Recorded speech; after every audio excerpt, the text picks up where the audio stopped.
Right, let's get into it. Hi everyone, big welcome back to the G2Z online events. Thank you for joining us today.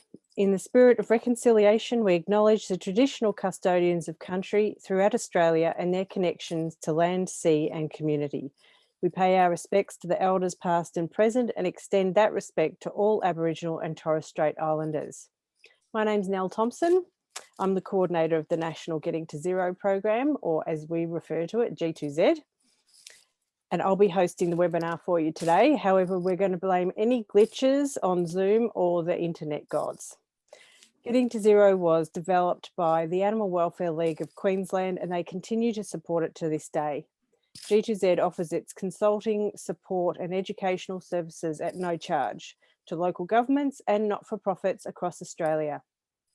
Our focus continues to be on companion animal welfare and management issues such as strategy, legislation, operations, programs and community engagement, working towards reducing intake to pounds and shelters and keeping pets in their homes. We invite people to take a look at our website at g2z.org.au, sign up for our regular e-news, connect with us via social media and to get in contact with us to see if we can help or have a chat about the issues that are facing you or your community or organisation. And so to today's session. Once I hand over to our presenter, there'll be around 30 minutes of presentation and around 10 minutes of question time once the presentation has concluded. The recording of this webinar will be available via our website to everyone to watch at any time. We're going to ask that everyone mutes themselves during the presentation unless our presenter indicates otherwise. And if you have any questions, you can start putting them in the Q&A section and we'll get through as many as we can at the end of the session. If you have very quick questions that relate to your understanding of the content, put your hand up and we'll try to get to them during the presentation itself. As always, please excuse any working from home background noises that may filter through. We're pleased to welcome Ryan Jones from Refuel Creative as our presenter today. Refuel Creative are Gold Rescue Partners for this year's Pet Insurance Australia Companion Animal Rescue Awards. We encourage everyone to enter the awards. There's a wide variety of categories, and to find out more, go to rescueawards.com.au. Ryan is the founder of Refuel Creative with over 20 years experience in technology, web design and marketing. Ryan's a skilled marketer, technology consultant and a Google Ads specialist. He's also a certified professional marketer and has been a speaker at conferences across Australia and Southeast Asia on marketing, websites and Google Ads. Over to you, Ryan. Thanks, Nell, and thanks everyone for joining us today and that terribly embarrassing bio. Here I am. I'm Ryan. Hello. I've been a digital marketer for pretty much all my life. I started when I was 12, but I have had dogs since I was born. So animals have always been a big part of my family, and those are my two puppas at the moment. So unfortunately, Atari, the white husky cross lab, is no longer with us, but Daisy is our beloved husky rescue dog. Came down from Broken Hill and now lives with us in Adelaide. I'm not sure if she lives with us or we live with her. Very strong-willed little girl. But I'm very passionate about the rescue sector and making sure that all of our animals have a good life.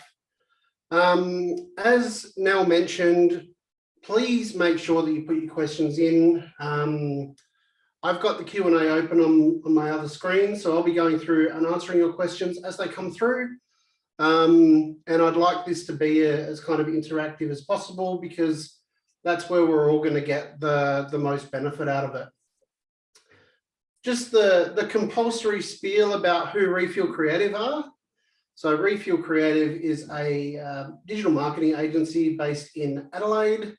We're a HubSpot Platinum partner. We specialise in marketing automation. About half of our customers are not-for-profits. We're Google for nonprofit specialists, and I'll be mentioning what that's all about today. And as Nell's already mentioned, we're a gold sponsor of the Pet Insurance Australia Rescue Awards this year. We've been sponsors since that first started up. And if you hurry, you can still get your nomination in for the Refuel Digital Marketing Award. So definitely recommend you jump onto that. Okay, so what are we going to be talking about today? We know that we're talking about fundraising, but I want to go through some of the basics. I want to look at fundraising options.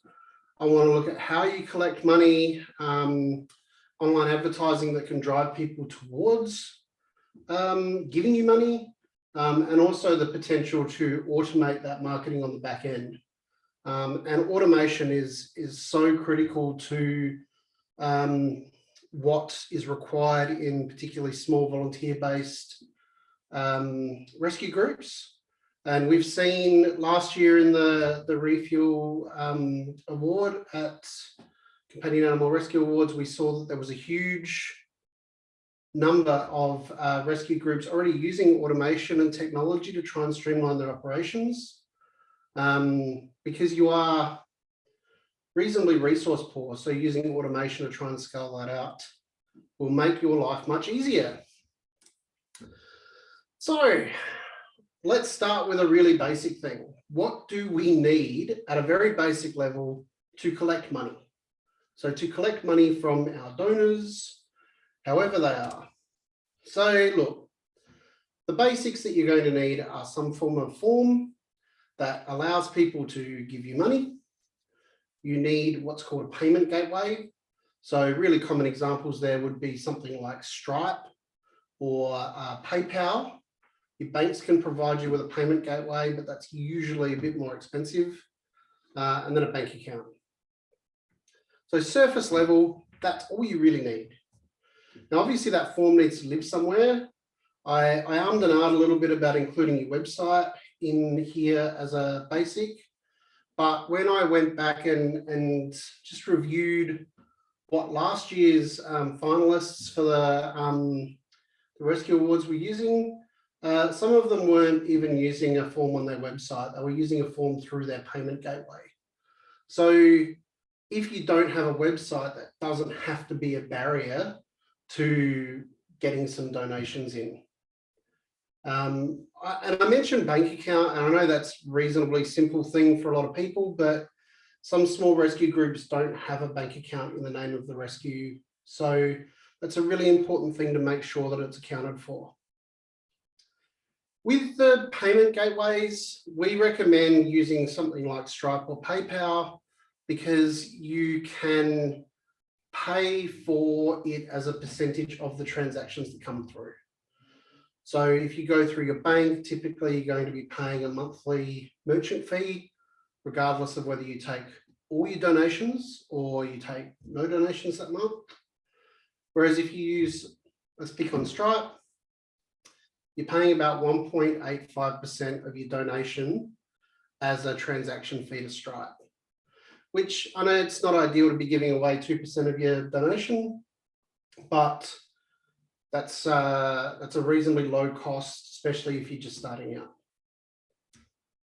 So that's all we really need to cover for the basics. Like we need a form that gets their details, that gets their credit card information, whatever it is. Then we need a way of processing that donation, and then we need somewhere to put it, which is the bank account. So let's look at some of our options. And these days we find that people aren't necessarily just giving donations. And this was one of the big insights for me I'm going to talk about the Rescue Awards quite a lot because I was really impressed with what a lot of the organisations were doing last year. And I've got some case studies throughout this from the awards. But people have moved beyond just this model of we're going to give you a donation. The world's kind of moved on towards different models where if somebody's not able to give you a donation at the moment, they can give you money in some other way and you can get other forms of revenue. So some pretty common examples here. First one's still donations. Hasn't gone away, but there's just other ways that we can do it now. The second one is membership. So membership could be an actual membership of the organization where they have voting rights and all of the other things that come along with that. But it could also just be a form of recurring donation where they get a benefit, such as they get a newsletter and they get some other information about what you're doing, rather than being a true actual institutional member. We have peer-to-peer, which is where people will raise money on your behalf. So imagine things like Movember, where or September or Dry July, where people are committing to a challenge and getting their friends to donate to you. And then we have what I call social enterprise, which is basically where you're selling product. So let's go through these one by one. So we start with the donations. Now, this is simple but effective. If you've got the right channel for your donations, you're running the right advertising, you can put donations on your website. Even the organizations we've seen where they've got a donation option on their website, but they do nothing to draw attention to it, still drive donations just through general traffic to their site. But I guess the negative here is that it's usually a one-off. So it's great that we can get a $100 donation, $10 donation, $1,000 donation, but that doesn't help us in a month's time. So it's not recurring. We also find sometimes that outside of June, when a lot of businesses are looking for ways to drop their tax down, it's not a thing that people are necessarily driven to anymore. But there are some low cost options here. So as I've already said, Stripe and PayPal, you can set up a form, you can connect it to Stripe, and you can be up and running really quickly. A lot of rescue groups use PayPal and they just use the PayPal button on their website, and then all the details go through PayPal.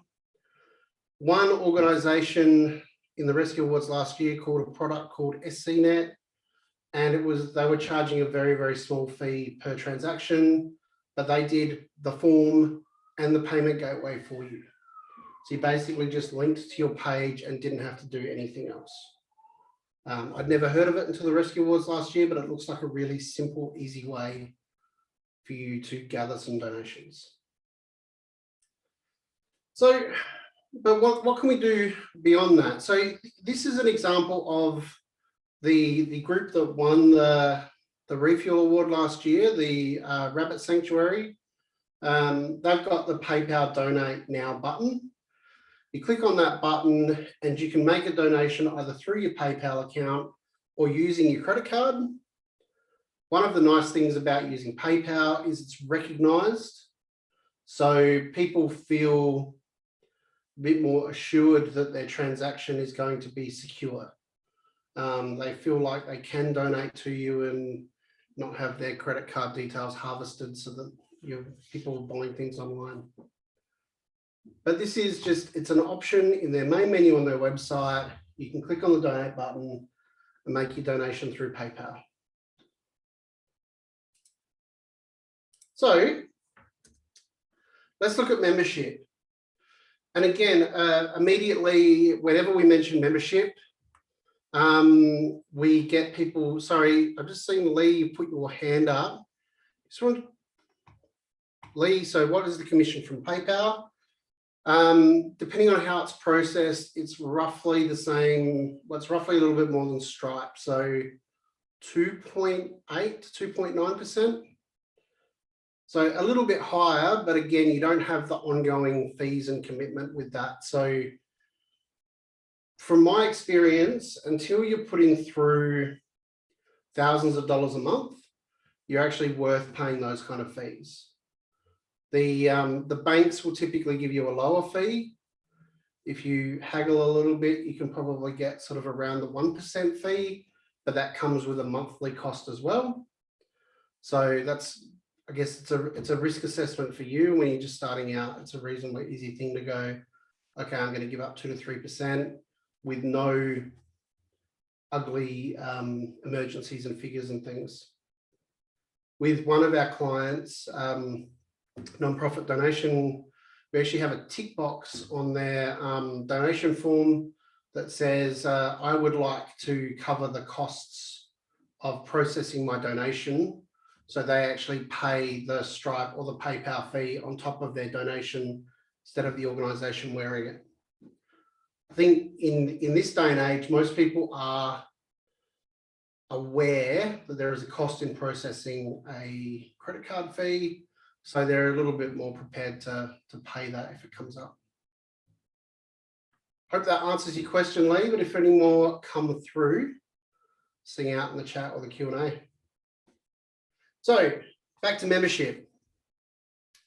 Usually when I mention membership, people have a bit of a freak out, because we think about membership in the nonprofit sector in terms of these people have voting rights and they are institutional members, and we have to have board meetings, and we have to have annual general meetings and things like that.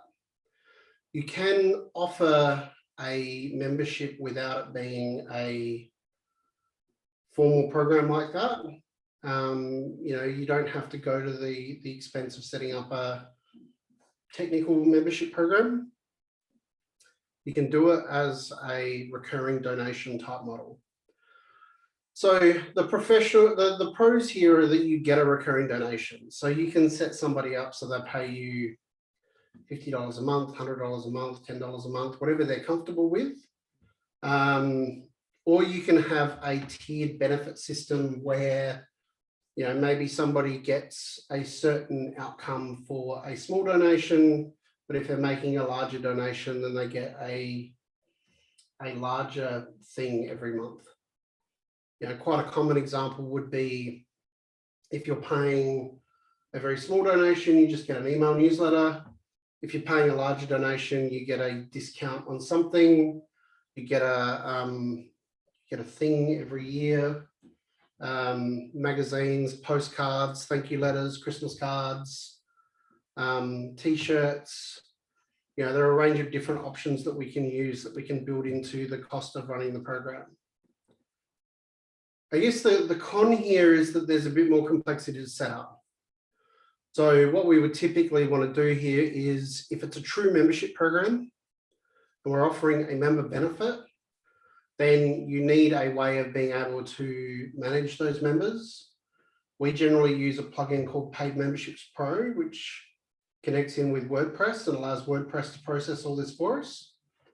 There's other options like Kajabi.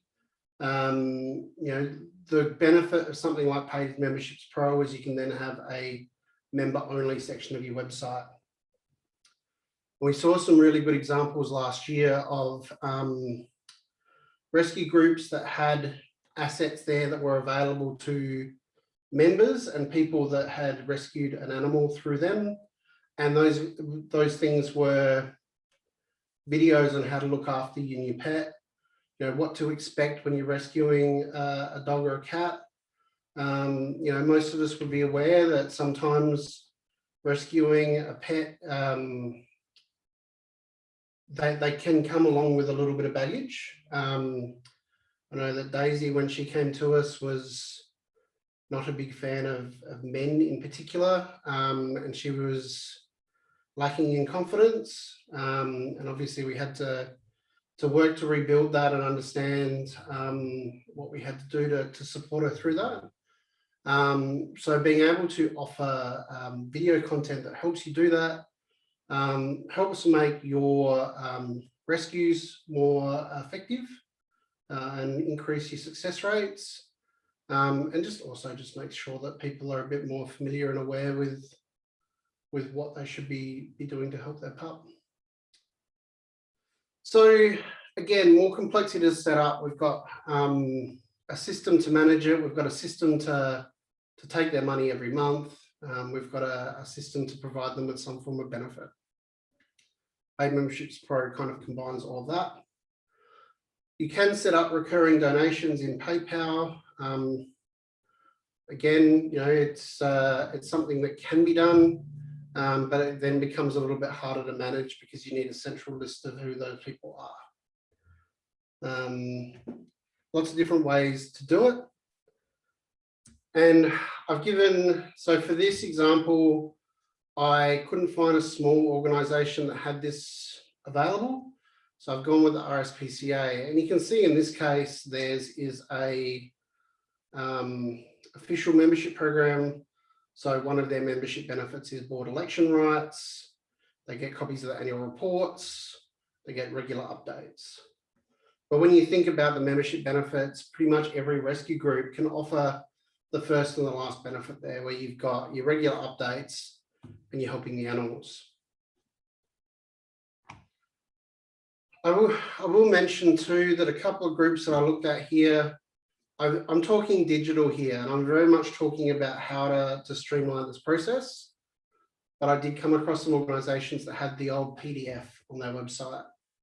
So you just download the membership form, fill it out, email it off, and then somebody on the other end would manually manage that program with spreadsheets. That's always an option if you want to go down that road as a starting point, and then move on to a digital system later on.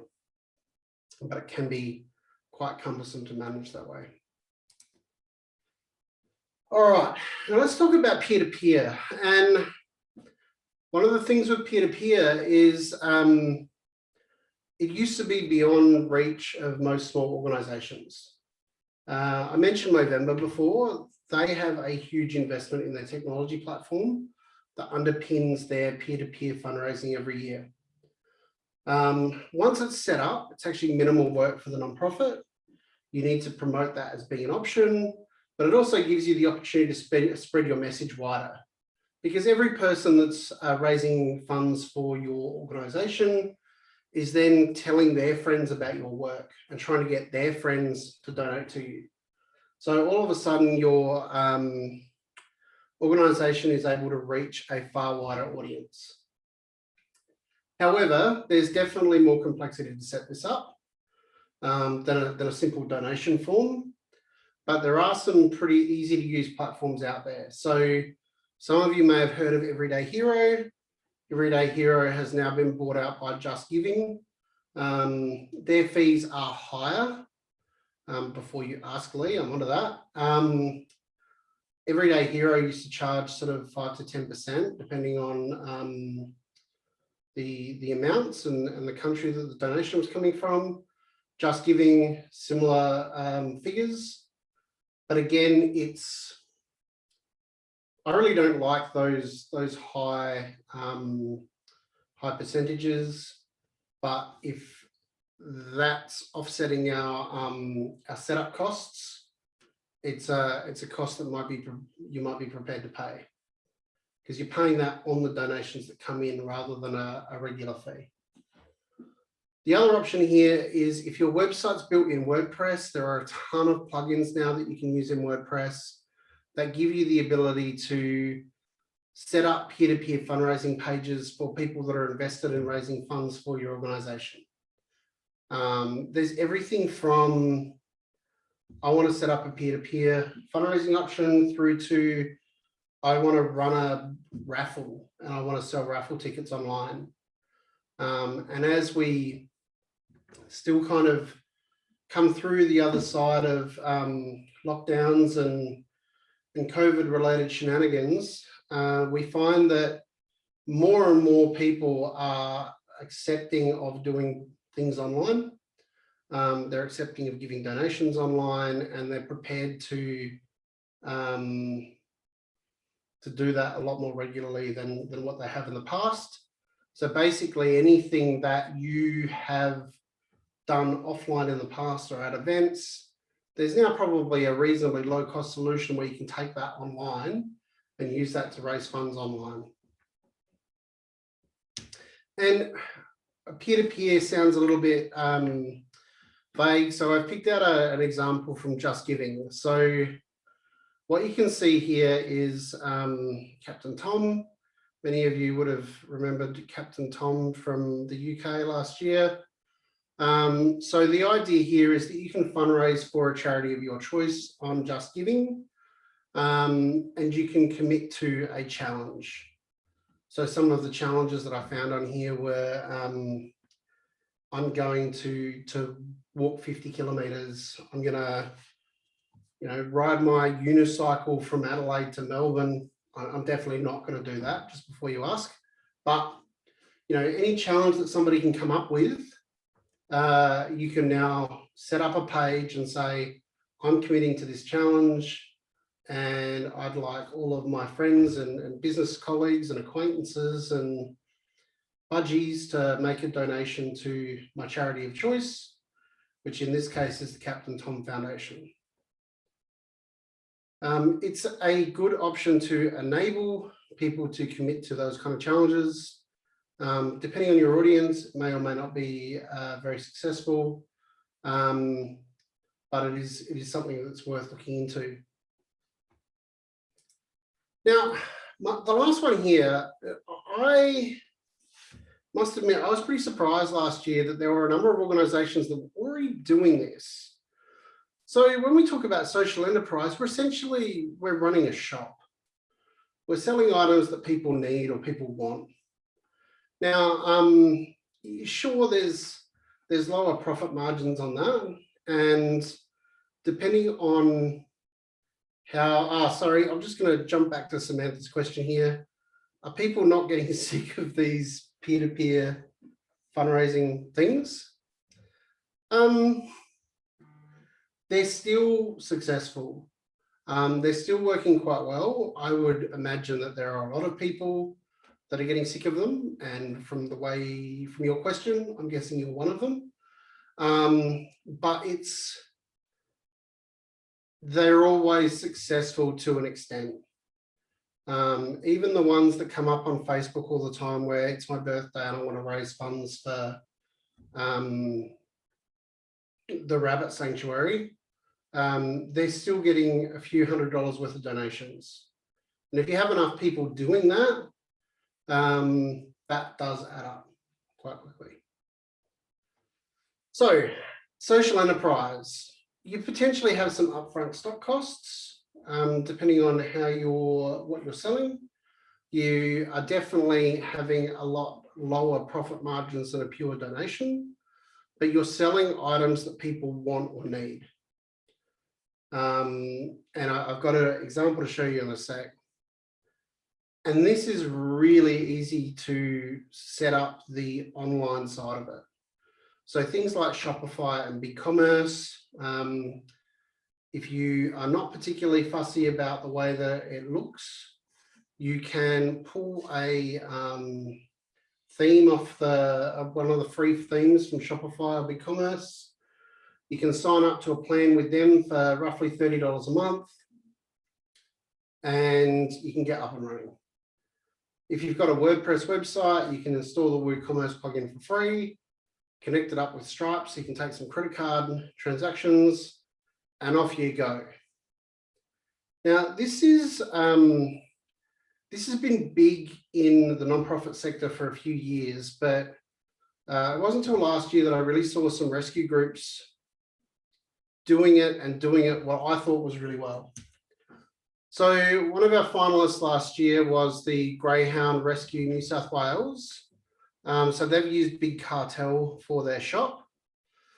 And if you look at what they've got that they're selling, it's not, can you please make a donation and support us? It's things that I would need. If I'm rescuing a greyhound, I'm going to need a collar for a greyhound. I'm definitely going to need an engraved name tag. Daisy is a terrible escape artist, so I definitely need a name tag so that she'll come home. I've got training treats. These are things that even if I don't rescue a greyhound through Greyhound Rescue, I'm probably still going to need a lot of these items. Most of them, though, if you have a look, the beanie is a personalized Greyhound Rescue beanie. the hound tee is personalised to Greyhound Rescue, but the socks aren't. They're just Greyhound socks. The training treats aren't specific to Greyhound Rescue at all. The collars, the name tags.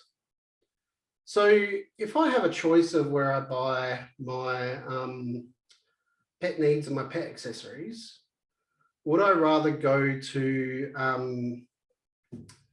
Greyhound Rescue, or would I rather go to Pet Barn, Pet Stock, Big Box, Pet Store, go to Big W, whatever?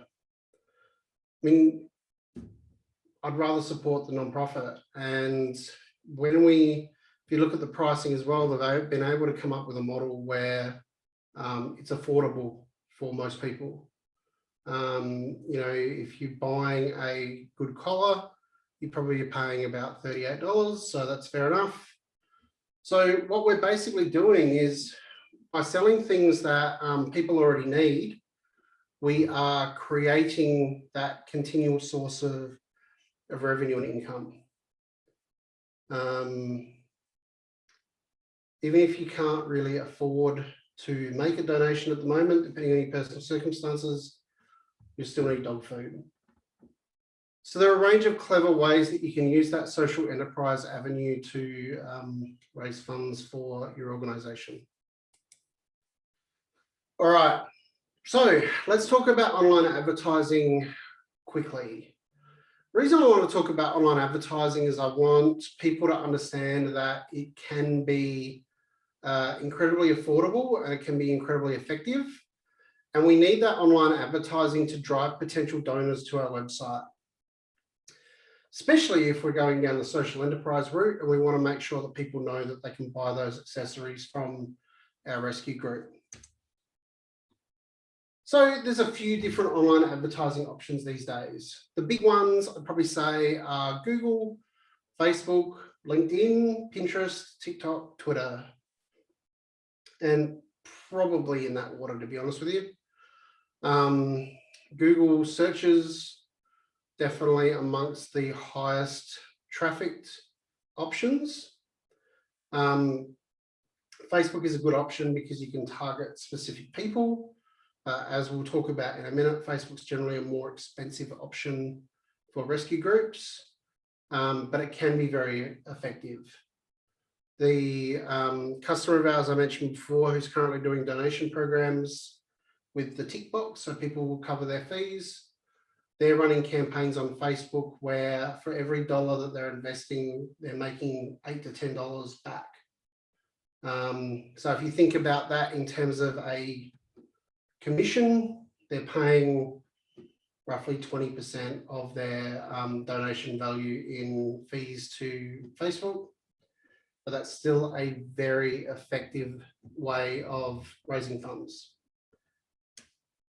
I want to talk about Google grants here for the specific reason that it's exclusively for nonprofits. And if you qualify, and most rescue groups that are registered nonprofits will qualify, Google will give you $10,000 US a month to spend on running ads on Google search. And the good thing about Google grants is that you can show ads when people are searching for related things. So if you're a rabbit sanctuary, there are a group of people that every month do a search for, where can I rescue a rabbit? Where can I buy a rabbit? Do rabbits make good pets? And all of those rabbit related terms, those are people that are potentially going to rescue a rabbit from a rabbit sanctuary. So what we want is we want to take all of those people and we want to direct them to our website where we can either get them engaged in our work and get them to rescue a pet from us, or we want to get them to make a donation. Now you think about $10,000 US a month, how far does that go? Well, Google have a guideline with these nonprofit accounts of you can spend up to $2 per click. And so when we're talking about $10,000, if you're spending $2 per click, you're getting potentially an extra 5,000 people coming through to your website every month.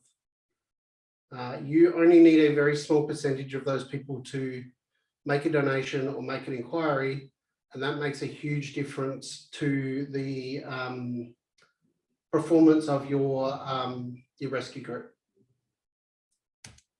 So this is what I'm talking about. You can see here that my top 3 listings there, so 4 Paws, Animal Welfare League, and Paws for Compassion, they are ads. It's got a very small little mention there that says ad.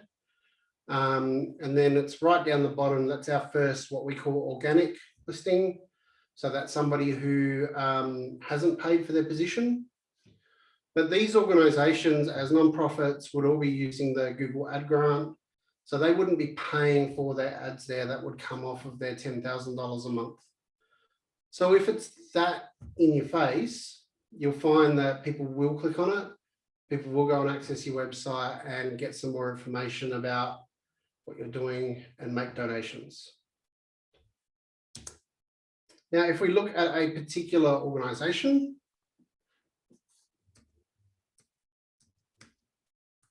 which my slide has disappeared. For a particular organization, we work with a animal rehoming organization in Melbourne. Setting this up automatically increased their newsletter subscribers at 10-fold, and they literally cannot keep up with the number of donation requests that they get coming through. And even though we can't run ads pointing to their social media, because they have those social media links on their website, running their Google ads does drive an increase in the number of followers that they get on social media. So, and they're an organization that's spending $10,000 a month. Huge number of people coming through. Of course, when I say they're spending $10,000 a month, I mean Google are spending that on their behalf. They're paying about $100 a month to get access to that $10,000 because they choose to pay us as their experts to run that for them. All right. Any questions on the online advertising? All right, I'm going to keep speeding through, but any questions, let me know. And we'll go through your questions. So I just want to touch on marketing automation a little bit. So there's my animal rehoming slide that somebody's conveniently moved for me. So they're $10,000 a month in the first 12 months, drove 42,000 additional website visitors, and then their increases in website visitors accordingly. And I'll send these slides over to Nell so that you'll be able to go through and have a look at the links afterwards. Now, if you consider that $10,000 cost them $100, we can see that's a big result for a very small organization. Okay, so let's talk about marketing automation. So the concept of marketing automation is, first of all, delivering the right message to the right person at the right time. You know, you've all received a spam newsletter or your bloody Woolies voucher or whatever it might be, and they send it out at 3 a.m. and you get up in the morning and you've got 74 other emails and you just bin the newsletter that's come through. So what we need to do is get the most relevant message to the right person at a time where they're actually going to be able to engage with it. But for us here, we're also wanting to automate campaign actions and their follow-ups based on the actions that the donors take. So if somebody makes a donation and they also view our website, we would want to send them one message. If they made a donation, they've never accessed our website, we might want to send them a different message and get them to go to our website and find out a bit more about us and look at pets that they can adopt. You simply, unless you are an extremely lucky organization with an army of donors, you simply don't have the resources to be able to personally communicate to every single person who donates to you. if this is successful and you get, 100 donations a month, you don't have the bandwidth to do that. So what we want to do is use marketing automation to take on some of that work for you so that we can personalize and also contextualize and make relevant the communication at scale. We want to be able to help small marketing teams deliver big impacts so that you're not relying on increased volunteer resources to do that.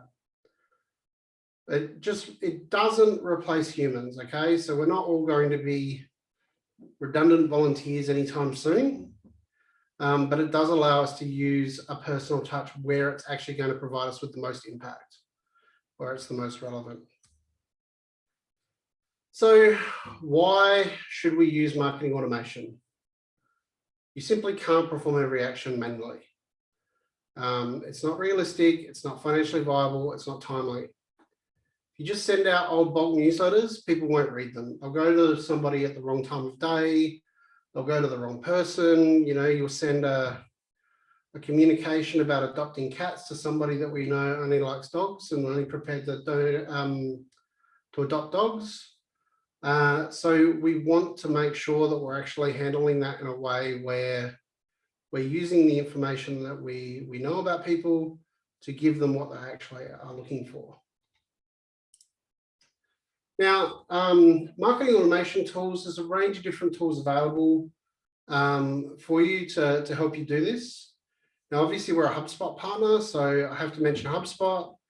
They have a fantastic free offering, but the free offering doesn't include much automation at all. You don't get the automation until you go on one of their paid plans generally. But considering it's free, it's a very simple thing to jump onto their website, sign up and start exploring the features that are available in there. I might be a little bit biased, but it's probably the best free offer on the market, which is one of the reasons we decided to work with them.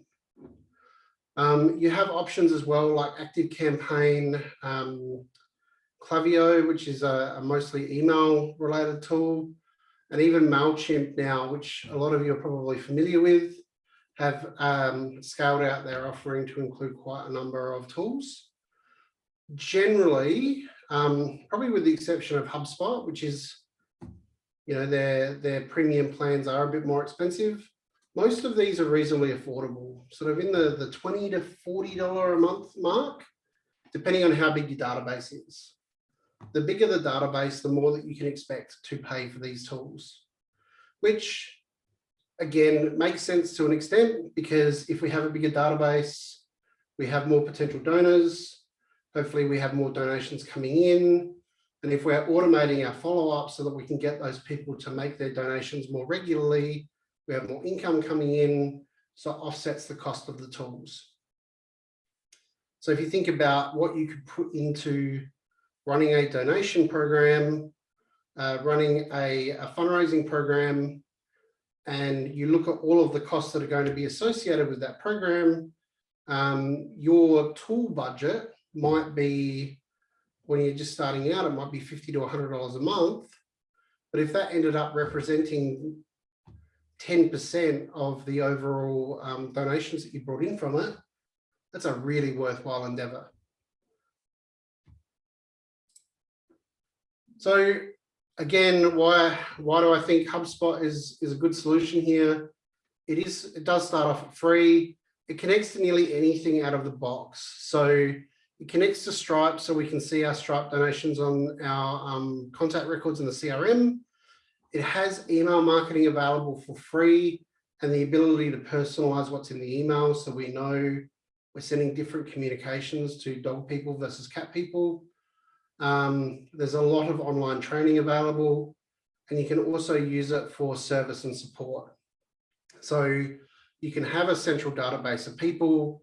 You can have some forms that flow through HubSpot for donation requests or adoption requests, anything where somebody would communicate to you. And I know from when I was trying to adopt Daisy, some rescue groups have a real communication issue. They don't have enough volunteers to respond to all of the messages that they get. So it's a really good option to be able to have a tool in place so that you can scale out your communication. Volunteers can come in, they can see what's going on, they can put in standard responses to people and make sure that people are getting responded to. And then when we talk about this concept of a technology stack, it's very rare in this day and age that we have a tool that does absolutely everything that we could possibly want. So we can talk about, let's say, HubSpot at the center of your technology stack. It could just as easily be ActiveCampaign or something like MailChimp. And that will store all of your stakeholder information.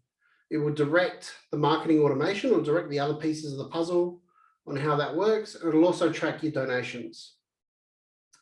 So thinking of the sophistication that we're talking about here, HubSpot at this point has cost you nothing. Sakari is an SMS platform, so we can use that to SMS our supporters and ask them for donations. Sakari only charges you for what you use. So if you can have it installed and set up and running for months, and if you only do one set of SMSs per year, you'll only pay a rate per SMS that you're sending out. If you're an organization that uses phones, and I know a lot of you can't because you've got personal mobiles and things like that, Cradle is a Kiwi company that does a HubSpot integrated phone system, and that will allow you to track all of the calls that you've made with your potential adoptive parents, all within HubSpot, so we know who's been called, who hasn't, who called them. One of the other genius things with Cradle is that it's got a mobile app, so you don't have to give out your personal mobile number. Somebody can ring the rescue number and then it can go through to a number of different people's mobile apps. So you don't lose track of those numbers, you don't lose your own privacy and have to start dealing with requests from potential adoptive parents at like 9 o'clock at night. And then finally, your credit card payments. So we'd use Stripe for that typically, just because it's so easy for us to set up that if we have to do this for you, it makes it cheaper for you. And the transaction fees are pretty good. This kind of technology stack 5-10 years ago would probably have cost you somewhere around $200,000 to set up. Whereas now we're talking about being able to lift these things off the shelf, pay for what you use. Cradle, there's a non-profit discount for Cradle. That's really the only thing that would have a consistent ongoing fee. The rest of it's all per use. So you can get the kind of technology that large companies would use to run your organization on for basically nothing. So I talked about automation. Forgive me for the particularly complex flowchart here, but what I wanted to sort of show you was what is possible when we talk about automating donation follow-up. So this is an actual client donation flow. So when the donor makes a donation, we send them a thank you email. If we have their mobile number, we also send them a thank you SMS. Thanks for making a donation. Your donation has been greatly appreciated and it'll go towards our work. Then we wait 7 days and we send them an email that shows what their donation has gone towards. So we call that an impact email. So we say, hey, your donation of $70 has helped us immunize 4 dogs.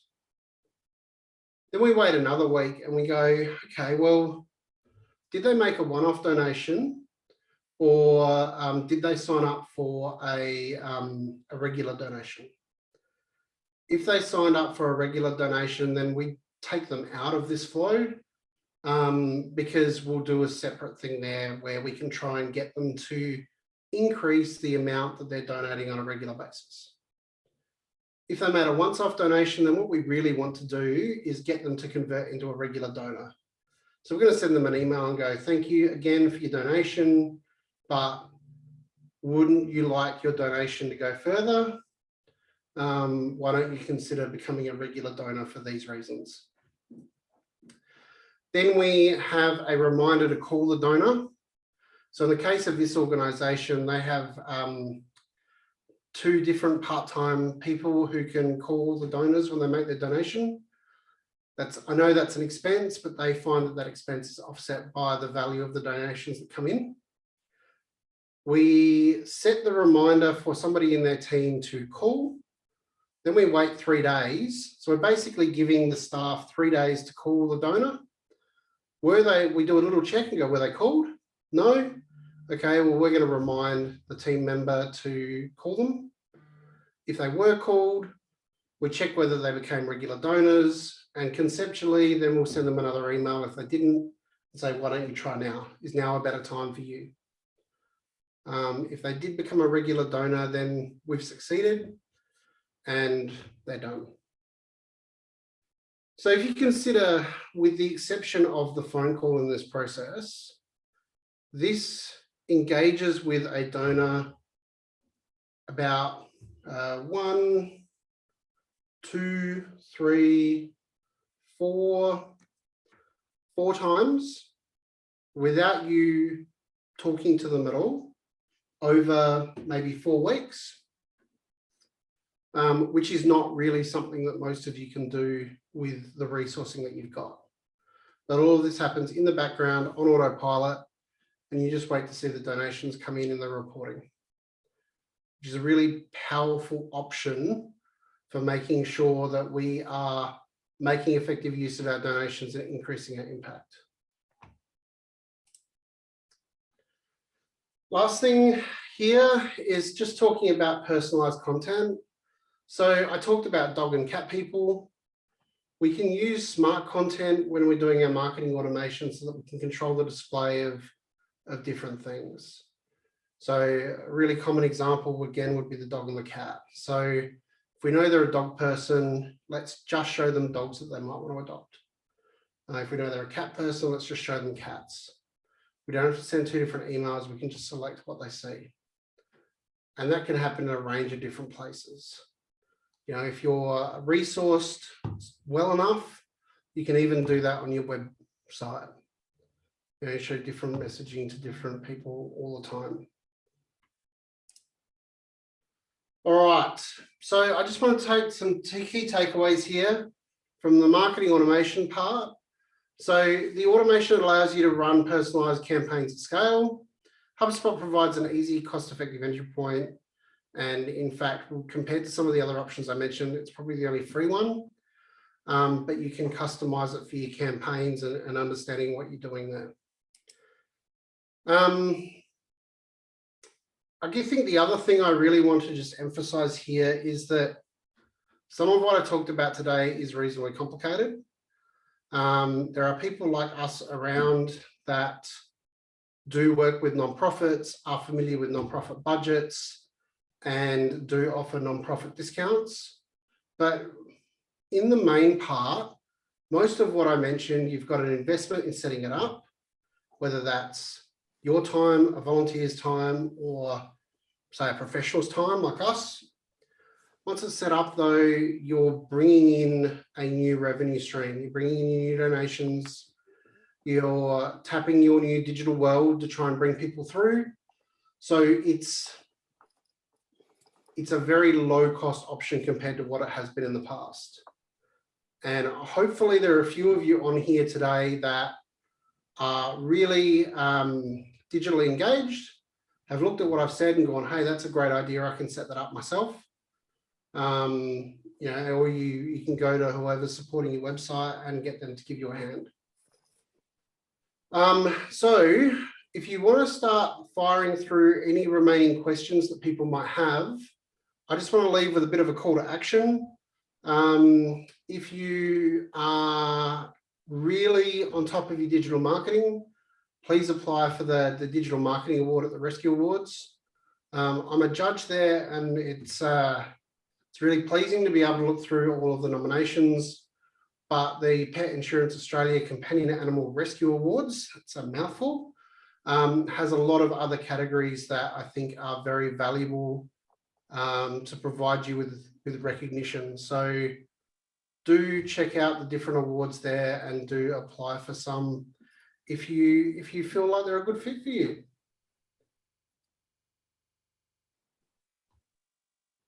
Thank you, Ryan. That was Neil, incredibly in-depth. So in-depth. It was fantastic. You can't hear me? What about now? No?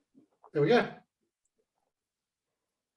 Can you hear me? Can someone give me a... Yep. Okay, fantastic. Thank you, Ryan. That was very in-depth and covered a hell of a lot of ground in a short amount of time. So thank you very much. As you said, it is a really complex area and one that is a concern for pretty much every organisation, doesn't matter how big or small they are. So it's something that we need to learn more about, seek more advice on, and get it right so that we're using our really, precious resources as well as we can. So thanks to those who asked questions during the presentation. If there are any other questions, we can run through them now. We have run a bit over time, and this recording will be available on our website. And I know that Ryan is always available by email or phone to chat to further about this topic. So thank you all again for your attendance today. We're aiming to have these events on a regular basis. So please make sure you've signed up for our e-news and that we're connected on social media so that you get the announcements about future webinars in this series. And feel free to send us through any suggestions for topics or speakers that you'd like to see featured. But if there are no more questions, thank you, Samantha. Thanks for attending. Thank you so much, Ryan. We really appreciate your time, and hopefully we will see all of your submissions for the Rescue Awards. And look after yourselves. Take care, everybody. Thank you very much. Thank you.